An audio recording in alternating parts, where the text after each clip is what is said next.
안녕하세요. 건강정보방송 건강 라이브 진행자 김코치입니다. 어렸을 땐 물 대신 엄마가 끓여준 보리차를 주로 마셨었던 것 같아요. 그 습관 때문일까요?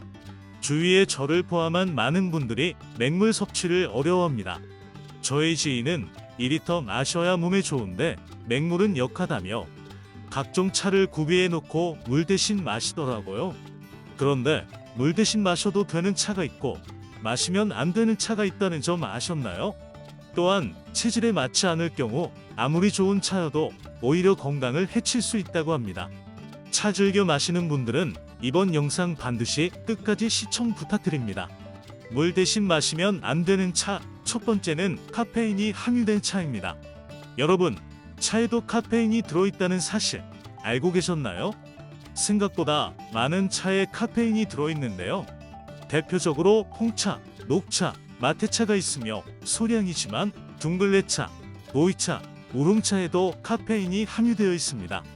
카페인을 가장 많이 함유하고 있는 차는 홍차인데요. 한 잔에 약 50mg 정도 함유하고 있다고 합니다.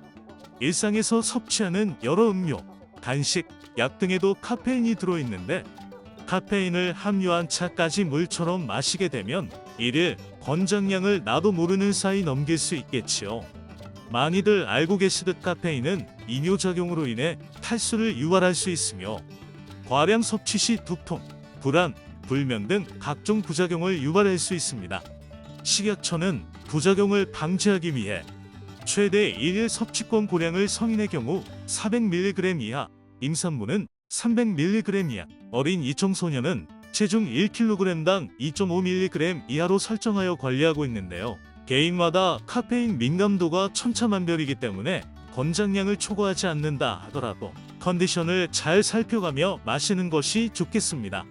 특히 임산부와 어린이 청소년, 카페인에 민감하신 분은 커피뿐만 아니라 차도 주의해서 마셔야 한다는 점 명심해 주세요.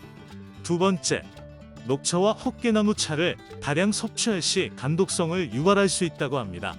녹차의 카테킨 성분은 건강 증진과 다이어트에 굉장히 좋은 것으로 알려져 있고 영양제로도 판매되고 있지요. 하지만 다량 섭취할 시 간 독성을 유발할 수 있다고 합니다. 특히 간에서 대사되는 아세트, 아미노펜 등의 약물과 함께 섭취할 시 부작용 발생 위험이 더욱 높아진다고 합니다. 미국 영양학계에서는 하루 4잔에서 6잔 정도를 권장하고 있습니다. 헛개나무 속 암페록신, 호베니틴스 성분 등은 알코올성 간 손상 회복에 도움이 되지만 이외의 성분은 간 독성을 일으킬 수 있습니다. 서울 아산병원 연구팀이 15년간 급성 독성 간염 관련 급성 간부전으로 간 이식 수술을 받은 환자들을 분석한 결과 헛개나무가 주요 원인 중 하나로 확인되기도 했습니다. 특히 간질환이 있으신 분들은 녹차와 헛개나무차 섭취를 삼가하시는 게 좋겠습니다. 세 번째, 체질에 맞지 않는 차를 자주 마실 경우 오히려 독이 될 수 있습니다. 아무리 몸에 좋은 명약이라도 나와 맞지 않는다면 안 먹는 것만 못하죠. 차도 마찬가지인데요. 차에도 고유의 성질이 있습니다. 체질에 맞지 않는 차를 물처럼 마시게 되면 아무리 몸에 좋은 차라도 독이 될 수 있는데요. 계피차, 대추차, 생강차는 몸을 따뜻하게 해주는 차로 잘 알려져 있습니다. 열이 많은 체질이시라면 각종 부작용을 유발할 수 있으니 과다 섭취는 삼가주세요. 또한 이 차들은 위액 분비를 촉진하는 역할을 하여 위 점막을 자극할 수 있고 복통이나 설사를 유발할 수 있다고 합니다. 반대로 몸이 차신 분들이 보리차, 녹차, 결명자차, 둥글레차 등 찬 성분의 차를 다량 섭취할 시 배탈, 설사 등 부작용을 유발할 수 있다고 하니 한두 잔 정도만 섭취하시는 게 좋겠습니다. 현대인의 고질병, 역류성 식도염이 있다면 이전에 말씀드린 카페인이 함유된 차는 마시지 않는 것이 좋습니다. 카페인은 하부 식도 괄약근 수축을 방해해 역류성 식도염을 악화시킬 수 있습니다. 또한 타닌이 함유된 홍차, 녹차, 감미차, 우롱차 등을 공복에 섭취할 경우 복통을 유발할 수 있습니다. 빈혈이 있으신 분들은 타닌이 많이 함유된 차는 안 드시는 게 좋습니다. 타닌 성분은 무기질과 쉽게 결합하기 때문에 철분의 흡수와 칼슘의 섭취를 방해하기 때문인데요. 반드시 드셔야 한다면 식후 한두 시간 이후에 드실 것을 권장드립니다. 네 번째, 이뇨작용 유발하는 차도 많이 드시지 않는 게 좋겠죠. 자칫 탈수를 유발할 수 있기 때문이네요. 이뇨작용을 유발하는 차로는 팥차, 녹차, 홍차, 옥수수 수염차, 결명자차 등이 있습니다.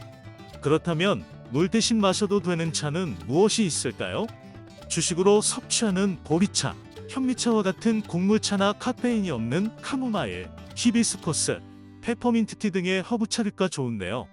개개인의 체질에 따라 이마저도 다량 복용 시 부작용을 유발할 수 있으니 차는 가급적 하루 3-4잔 정도만 드시고 물은 물로 드시는 게 가장 좋겠습니다.